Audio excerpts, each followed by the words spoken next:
Assalamualaikum warahmatullahi wabarakatuh. Perkenalkan, nama saya Julpiandri dengan NIM A5125202124 dari Program Studi Bimbingan dan Konseling. Nah, pada kesempatan kali ini saya akan memaparkan materi mengenai dua teori pembelajaran, yaitu teori konstruktivistik dan teori humanistik. Teori pembelajaran merupakan landasan penting dalam dunia pendidikan karena membantu pendidik memahami bagaimana peserta didik memperoleh pengetahuan serta mengembangkan potensi dirinya. Nah, dalam video ini akan dijelaskan mengenai konsep dasar, tokoh, kelebihan dan kelemahan, serta implikasi teori konstruktivistik dan teori humanistik dalam proses pembelajaran. Nah, yang pertama, teori konstruktivistik. Apa sih itu teori konstruktivistik? Nah, teori konstruktivistik menyatakan bahwa pengetahuan dibangun sendiri oleh siswa melalui pengalaman dan interaksi dengan lingkungan. Artinya, siswa tidak hanya menerima informasi dari guru, tetapi secara aktif mengkonstruksi atau membangun pengetahuannya sendiri melalui proses pembelajaran. Nah, tokoh teori konstruktivistik ini merupakan Jean Piaget. Nah, ia lahir pada 1 Agustus 1896 di Neuchâtel, Swiss. Wafat pada 16 September 1980. Ia merupakan psikolog dan filsuf pada bidang keilmuan psikologi perkembangan.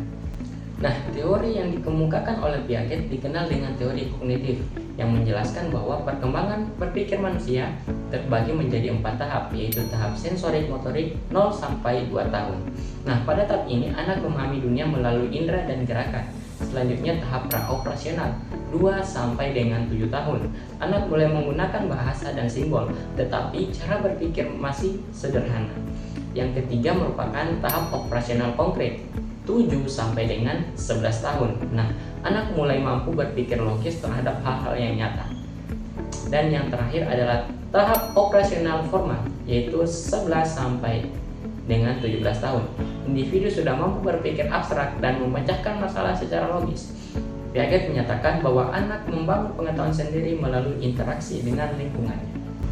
Nah, tokoh yang kedua bernama Lev Vygotsky. Ia lahir pada 17 November 1896. Nah, tempat lahirnya itu merupakan di Orsa, Belarus, dan wafat pada 11 Juni 1934. Profesinya merupakan psikolog pada bidang psikolog. Nah, perkembangan dan pendidikan, teori yang dikemukakan oleh Vygotsky mengembangkan teori sosial kultural dalam pembelajaran. Konsep penting dari teori adalah Zone of Proximal Development atau ZPD, yaitu jarak antara kemampuan yang dapat dilakukan siswa sendiri dengan kemampuan yang dapat dicapai dengan bantuan orang lain seperti guru dan teman. Vygotsky juga mengenalkan konsep scaffolding, yaitu pemberian bantuan sementara kepada siswa sampai mereka mampu belajar secara mandiri. Nah, kelebihan dan kekurangan dari teori konstruktivistik. Kita masuk ke poin kelebihan dulu. Nah, yang pertama itu membuat siswa lebih aktif dalam belajar, dan yang kedua meningkatkan kemampuan berpikir kritis. Yang ketiga, pengetahuan lebih mudah dipahami karena diperoleh melalui pengalaman. Kelemahannya merupakan membutuhkan waktu pembelajaran yang lebih lama. Guru harus lebih kreatif dalam merancang pembelajaran, dan tidak semua materi mudah diajarkan dengan pendekatan ini. Nah, implikasi dalam pembelajaran yaitu guru berperan sebagai pembimbing atau fasilitator. Nah, siswa aktif menemukan pengetahuannya sendiri.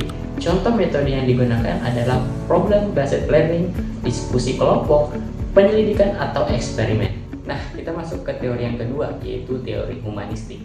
Nah, apa sih itu teori humanistik? Teori humanistik adalah teori belajar yang menekankan pada pengembangan potensi manusia secara menyeluruh, baik dari aspek kognitif, emosional, maupun sosial. Nah, tujuan utama teori ini adalah membantu peserta didik mencapai aktualisasi diri. Dalam teori ini, siswa menjadi pusat pembelajaran, sedangkan guru berperan sebagai fasilitator. Nah, tokoh dari teori humanistik bernama Abraham Maslow. Ia lahir pada 1 April 1908. Lahir di Brooklyn, New York, Amerika Serikat, dan wafat 8 Juni 1970. Dia berprofesi sebagai seorang psikolog. Nah, psikologi humanistik, teori yang dikemukakan oleh Maslow, terkenal dengan teori hierarki kebutuhan manusia. Ia menyatakan bahwa manusia memiliki 5 kebutuhan. Nah, kebutuhan fisiologis, kebutuhan rasa aman, kebutuhan sosial, kebutuhan penghargaan, dan aktualisasi diri. Menurut Maslow, proses belajar akan berjalan dengan baik jika kebutuhan dasar siswa terpenuhi terlebih dahulu. Nah, tokoh kedua yang berperan dalam teori humanistik bernama Carl Rogers. Nah, ia lahir 8 Januari 1998 di Oak Park, Illinois, Amerika Serikat.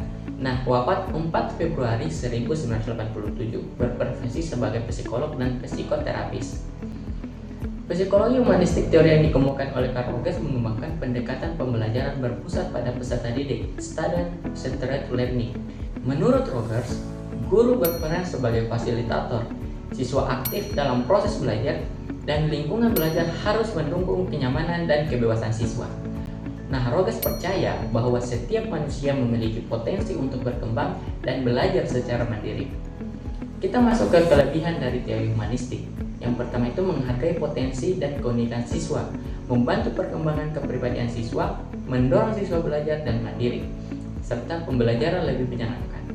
Nah, kelemahan dari teori humanistik yaitu yang pertama, sulit diterapkan pada lingkungan kelas yang besar. Kemudian, tidak semua siswa mampu belajar mandiri. Dan yang ketiga, hasil belajar kadang sulit diukur secara objektif.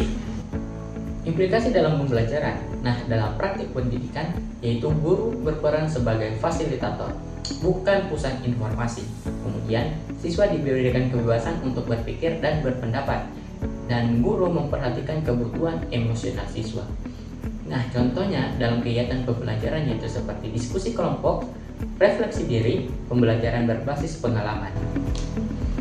Nah, sebagai kesimpulan, teori konstruktivistik menekankan bahwa pengetahuan dibangun secara aktif oleh siswa melalui pengalaman belajar, sedangkan teori humanistik menekankan pengembangan potensi dan kepribadian peserta didik secara menyeluruh.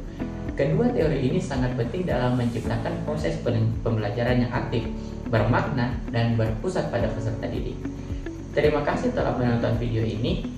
Dan saya, Julpiandi, pamit undur diri. Wassalamualaikum warahmatullahi wabarakatuh.